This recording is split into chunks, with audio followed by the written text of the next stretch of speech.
7 octobre, vous connaissez cette date? Ça sonne évidemment tragique, mais le 7 octobre dont je vais vous parler, c'est le 7 octobre 1944. Ce jour-là, à Birkenau, Zalmen Gradowski et les membres du Sonderkommando se révoltent. Zalmen est né en Pologne, dans une famille juive traditionnelle. Comme des millions d'autres, il n'imaginait pas que son destin allait basculer dans l'un des lieux les plus sombres de l'histoire humaine, Auschwitz-Birkenau. Mais ce qui rend son histoire unique, c'est pas seulement qu'il a été déporté, c'est ce qu'il a fait là-bas. Quand Zalmen arrive à Birkenau, il est sélectionné pour faire partie du Sonderkommando. Le Sonderkommando, c'est le commando spécial. Ce sont ces prisonniers juifs contraints de travailler dans les crématoires. Ce sont eux qui devaient accompagner les déportés jusqu'aux chambres à gaz. Ce sont eux qui devaient aussi sortir et brûler les corps. Ils étaient les témoins directs du mécanisme industriel de la mort. Mais ils étaient aussi condamnés à mort eux-mêmes et ils le savaient. Car les nazis ne voulaient pas de témoins. Ils savent qu'ils vont mourir. Ils savent qu'ils n'ont aucune chance réelle de s'échapper. Mais ils décident quand même de se battre. Mais comment se révolter sans rien? Alors, ils créent un réseau de résistance pour obtenir de la poudre. Dans le camp d'Auschwitz, il existait une usine où des prisonnières juives travaillaient à la fabrication de munitions. 4 femmes, Rosa Robota, Esther Wachblum, Alla Gartner et Regina Savishtan, vont jouer un rôle crucial. Elles vont faire quelque chose d'inimaginable, voler grain par grain de la poudre explosive. Chaque jour, en travaillant dans les usines, elles dissimulaient des minuscules quantités de poudre dans leurs vêtements, dans leurs chaussures, parfois même dans leurs cheveux. C'était infinitésimal, mais répété jour après jour, puis elles transmettaient cette poudre à des intermédiaires dans le camp, qui eux-mêmes la faisaient parvenir jusqu'au Sonderkommando. Toute une chaîne clandestine s'organise. Un réseau de résistance à l'intérieur même du camp. Des semaines, des mois, pour accumuler juste assez de poudre pour fabriquer une petite charge explosive. Grâce à cette poudre, les membres du Sonderkommando réussirent à fabriquer des explosifs artisanaux. Et le 7 octobre 1944, ils font exploser la chambre à gaz crématoire 4 de Birkenau. Des femmes impliquées dans ce réseau sont découvertes. Après des mois de torture, elles sont exécutées en janvier 1945, sans avoir parlé, sans avoir trahi. Oui, au cœur même de la machine de mort, ils parviennent à détruire une partie de cet enfer. C'est un acte de résistance incroyable, pas pour survivre, mais pour freiner la machine de destruction. La révolte sera écrasée bien sûr, la plupart des insurgés, dont Zalmen, seront tués. Mais ce n'est pas la fin de l'histoire, parce que leur combat n'était pas destiné à réussir militairement, il était destiné à laisser une trace. Une preuve que même dans les ténèbres les plus absolues, l'homme peut encore choisir. Choisir de décider comment mourir pour nous laisser à nous un message. Mais l'homme qui prend les armes a aussi écrit, beaucoup. Et dans ce geste, il incarne une double résistance. Résister pour sauver d'autres juifs, mais aussi résister pour transmettre. Il y a des histoires qui ne sont pas seulement des récits du passé. Il y a des voix qui traversent le temps parce qu'elles ont été écrites pour nous, pour vous, car son message est intemporel. Et c'est là que commence la première forme de résistance de Zalmen Gradowski. Une résistance silencieuse, une résistance presque invisible, mais peut-être la plus puissante de toutes. Il écrit beaucoup. Oui, au cœur de l'enfer, dans un endroit où tout était fait pour effacer les traces, Zalman Gradowski a pris un risque insensé, celui de témoigner.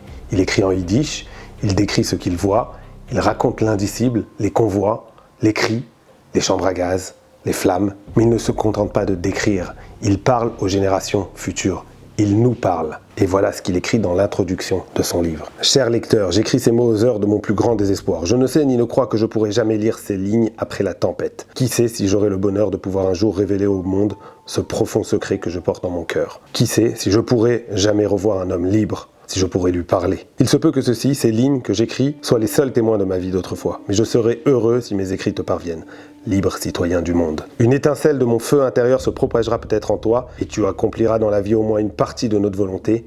Tu tireras vengeance des assassins. Cher découvreur de ces écrits, j'ai une prière à te faire. C'est en vérité mon essentielle raison d'écrire, que ma vie condamnée à mort trouve au moins un sens, que mes jours infernaux, que mon lendemain sans issue atteignent leur but dans l'avenir. Je ne te rapporte qu'une part infime, un minimum de ce qui s'est passé dans cet enfer d'Auschwitz-Birkenau. Tu pourras te faire une image de ce que fut la réalité, j'ai écrit beaucoup d'autres choses, je pense que vous en trouverez sûrement les traces, et à partir de tout cela, vous pourrez vous représenter comment ont été assassinés les enfants de notre peuple. À présent, je t'adresse un vœu, cher découvreur et éditeur de mes écrits. Je te prie de te renseigner à l'adresse indiquée pour savoir qui je suis. Tu demanderas à mes proches la photo de ma famille, ainsi que ma photo avec ma femme, et tu joindras nos portraits à ce livre, à ta guise. Je veux ainsi perpétuer leur chair non bien-aimée, eux à qui je ne puis offrir à présent même pas une larme. Car je vis dans l'enfer de la mort et ne puis estimer comme il convient l'ampleur de ma perte. Et je suis moi-même condamné à mort. Un mort peut-il pleurer un mort? Mais toi, étranger, libre citoyen du monde, je te prie de verser un pleur pour eux, lorsque tu auras leur portrait sous les yeux.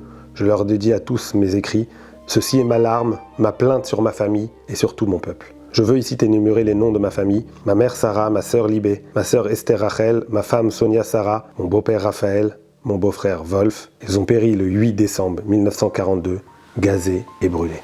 Tu te rends compte, un homme entouré de morts, sans espoir de survie, qui écrit pour quelqu'un qu'il ne rencontrera jamais. Parce qu'il sait que le combat ne se joue pas seulement dans le présent, il se joue dans la mémoire. Zalman cache ses textes dans des bouteilles, dans des boîtes en métal, et les enterre près des crématoires. Il sait qu'il va mourir, mais il espère que ses mots survivront.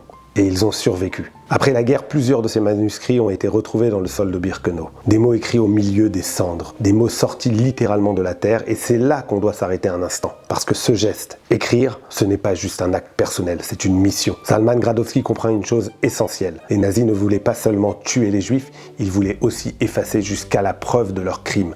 Pas de témoins, pas de traces, pas de mémoire. Alors lui, dans cet enfer, fait exactement l'inverse. Il grave la vérité. On me dit souvent qu'après 80 ans, il faudrait savoir tourner la page. Alors est-ce qu'on tourne la page? Oui, évidemment qu'on tourne la page. Le peuple juif s'est reconstruit. On tourne la page, oui, mais on ne la déchire pas. On ne déchire pas la page de notre mémoire pour pouvoir comprendre la suite du livre que nous sommes, nous tous, en train d'écrire. Et c'est pour cela qu'aujourd'hui, quand on parle de Yom HaShoah, ce jour de commémoration de la Shoah, on ne fait pas qu'un devoir de mémoire abstrait. On accomplit ce que Zalman nous a demandé. Parce que Yom HaShoah, ce n'est pas seulement se souvenir, c'est répondre à cet appel venu des fosses communes, cet appel venu des cendres, cet appel venu des feuilles enterrées dans la terre de Birkenau. Racontez ce qui s'est passé, ne laissez pas le silence gagner. Et aujourd'hui, quand on lit les mots de Zalman Gradowski, on comprend quelque chose de fondamental. La mémoire de la Shoah ne tient pas seulement sur des livres d'histoire, elle tient sur des actes de courage individuel, sur des décisions prises dans l'instant, sans espoir, mais avec une responsabilité immense. Alors quand arrive Yom HaShoah, quand la sirène retentit en Israël, quand on allume une bougie, quand on raconte une histoire, on ne fait pas juste un geste symbolique, on devient les relais de ses voix, on devient les destinataires de Zalman. Parce que lui a écrit au cœur de l'enfer pour que nous n'ayons jamais l'excuse de l'ignorance. Et peut-être que la question qu'il nous pose aujourd'hui est la suivante. Qu'est-ce que tu fais toi avec ce que tu sais ? Zalman Gradowski n'a pas survécu à Auschwitz, mais ses mots, eux, ont survécu. Et grâce à eux, entre autres, les nazis ont échoué dans leur projet d'effacer aussi notre mémoire. Et c'est pour cela que chaque Yom HaShoah n'est pas seulement un souvenir, c'est une victoire.